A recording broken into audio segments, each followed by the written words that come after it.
દરેક વ્યક્તિમાં કુદરત કંઈક ને કંઈક કળા આપતું હોય છે, પરંતુ તેને બહાર લાવવાની વાત હોય છે.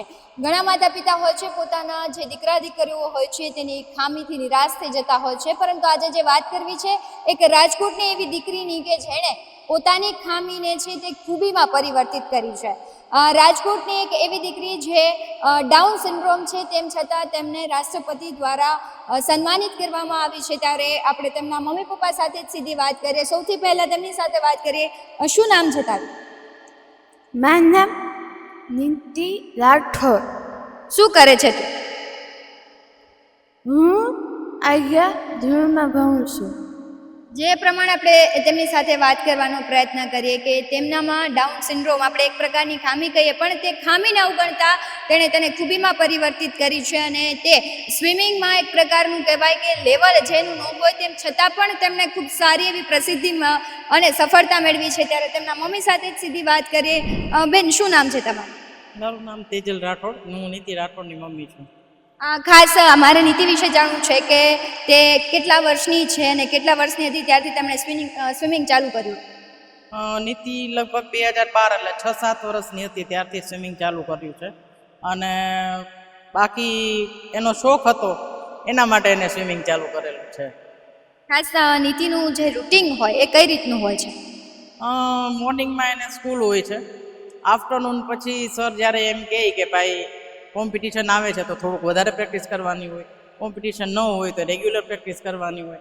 સર જે ટાઈમ ટેબલ સેટ કરીને આપે એ સેટ પ્રમાણે અમે પૂલા આવીએ. બાકી એ સિવાયનો હોમવર્કનો ટાઈમ અને બાકી ટીવી મોબાઈલનો ટાઈમ.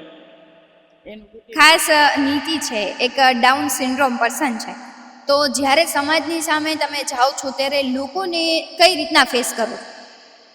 લોકોને સમથિંગ ચેન્જ છે એટલે જોવાનું થાય, પણ એટલો બધો કાંઈ વાંધો નથી આવતો, કારણ કે આપણે સ્ટ્રોંગ હોઈએ તો બાકી કોઈ આપણને કોઈ વાંધો નથી આવે.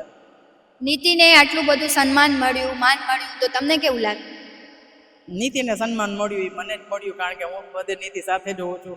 જ્યારે એનું આ સ્વિમિંગનું હોય, આજ 12 વર્ષથી સ્વિમિંગમાં લઈ આવવા મૂકવાની બધી જ મારી જ જવાબદારી છે. એટલે નીતિએ જે મહેનત કરી કે મેં મહેનત કરી કે જે કયો એ, પણ નીતિને સન્માન મળ્યું એ કદાચ મને જ મળ્યું છે. તેમના પપ્પા સાથે પણ સીધી વાત કરીએ. ખાસ નીતિ વિશે તમે શું કહેશો? નીતિ જે છે આપણે કહીએ કે એક સ્પેશિયલ ચાઇલ્ડ છે, અને સ્પેશિયલ ચાઇલ્ડ હોવા છતાં એને અમને બધાને ગર્વની લાગણી અનુભવ કરાવી છે.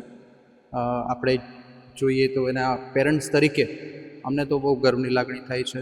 એના કોચ તરીકે જે વિપુલભાઈ છે એમને પણ ગર્વની લાગણી દેવડાવી છે. અને ખાસ કરીને જોઈએ તો આ રાજકોટની આ પહેલી દીકરી છે.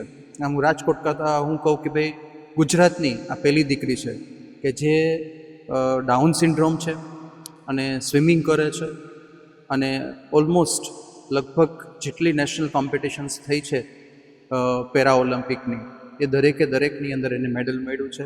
અને આ જ બધી એની સિદ્ધિઓને જોઈને 3 ડિસેમ્બરે રાષ્ટ્રપતિ દ્રૌપદી મુર્મુજીએ એમનો શ્રેષ્ઠ દિવ્યાંગજન તરીકે સન્માન કર્યું છે. એટલે આપણા બધાય માટે ગર્વ લેવડાવની વાત છે, અને આખા રાજકોટ અને ગુજરાતને ગર્વ દેવડાવ્યું છે. અત્યાર સુધીમાં કેટલા કોમ્પિટિશનમાં તેણે પાર્ટ લીધો? અત્યાર સુધી જો ગણતરી કરીએ તો 60-70 જેટલા કોમ્પિટિશનની અંદર એને પાર્ટિસિપેટ કરેલું છે. એને પાર્ટિસિપેટ કરવાની શરૂઆત 2014થી કરેલી, અને 2014ની અંદર સ્પેશિયલ ઓલિમ્પિકની અંદર ડિસ્ટ્રિક્ટ લેવલથી એને શરૂઆત કરી હતી. ડિસ્ટ્રિક્ટ લેવલ, ત્યાર પછી સ્ટેટ લેવલ, અને ત્યાર પછી નેશનલ લેવલ સુધી પહોંચેલી હતી. ત્યારબાદ બીજી એવી ઘણી બધી કોમ્પિટિશન, ખેલ મહાકુંભ છે એમાં પણ પાર્ટિસિપેટ કરે. હા, બીજી મજાની ખાસ વાત એ છે કે એ ડાઉન સિન્ડ્રોમ હોવા છતાંય નોર્મલ ચાઇલ્ડની સાથે ખેલ મહાકુંભની અંદર પાર્ટિસિપેટ કરે છે અને એને મેડલ મેળવ્યું છે. તેના સિવાય જે નેશનલ પેરા ઓલિમ્પિક્સ ગેમ્સ થતી હોય છે એ બધી પેરા ઓલિમ્પિક્સ ગેમ્સની અંદર એને પાર્ટિસિપેટ કરેલું છે. 2022, 23, 24 બધી કેમ પાર્ટિસિપેટ કરેલો છે. નીતિ સ્કૂલની સાથે સાથે આ તેનો શોખ છે એ બધું કઈ રીતના મેનેજ કરે? મેનેજ કરવા માટે તો એમનું આખું શેડ્યુલ એમના મમ્મી જ કમ્પ્લીટલી મેનેજ કરે છે. જેમ એમના મમ્મીએ કીધું કે ભાઈ સવારનો ટાઈમ જે છે એ નીતિના સ્કૂલનો ટાઈમ હોય છે, ત્યારબાદ બપોરનો ટાઈમ અને સાંજનો, સ્પેશિયલી જે સાંજનો ટાઈમ છે એ પ્રેક્ટિસ અને જો કોમ્પિટિશન આવતી હોય તો એ પ્રમાણેનો શેડ્યુલ એમના જે કોચ વિપુલભાઈ છે એ સેટ કરીને આપે છે. એ પ્રમાણે આપણે એને પ્રેક્ટિસમાં લઈ આવતા હોઈએ છીએ. હજુ પણ ભવિષ્યમાં નીતિ કયા લેવલનું રમશે અને ક્યાં સુધી પહોંચવા માંગે, એક લક્ષ્ય શું છે નીતિ? એના માટે આપણે એક કામ કરીએ, આપણે નીતિને જ પૂછીએ કે હવે આગળ તારે શું, ક્યાં સુધી તારે જવું છે. નીતિ, આગળ શું કરવું છે તારા? મને એટલે જવું છે. ઇન્ટરનેશનલ જવું છે. ઇન્ટરનેશનલમાં કયું કોમ્પિટિશન? ગોલ્ડ ગોલ્ડ શેમાં? ફિલ્મમાં ઓલિમ્પિકમાં જવું છે મને. કહેવાય કે એના ચહેરા ઉપર એક પ્રકારની ખુશી અને જે જુનૂન છે તેને જોઈને જ આપણે કહી શકીએ કે તેની ખામી છે તેનામાં તેણે ખૂબીમાં કઈ રીતે પરિવર્તન કર્યું. ત્યારે કે નાના બાળકમાં હોય તો આપણે જોઈએ કે મોટા લોકોને પણ કંઈક થાય ને તો આપણે હિંમત હારી જતા હોય છે, પણ નીતિ એક સ્પેશિયલ છે કે જેણે હિંમત હાર્યા વગર એક સફળતાનું શિખર પાર કર્યું છે. ત્યારે આપણી સાથે તેમના કોચ છે તેની સાથે જ સીધી વાત કરીએ. ખાસ કરીને તમે નીતિના કોચ છો, શું કહેશો?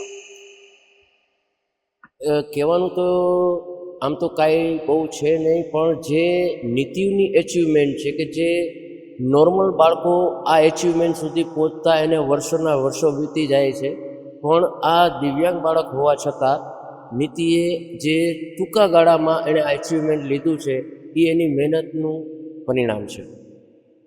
તમે નીતિને કઈ રીતના ટ્રીટ કરો?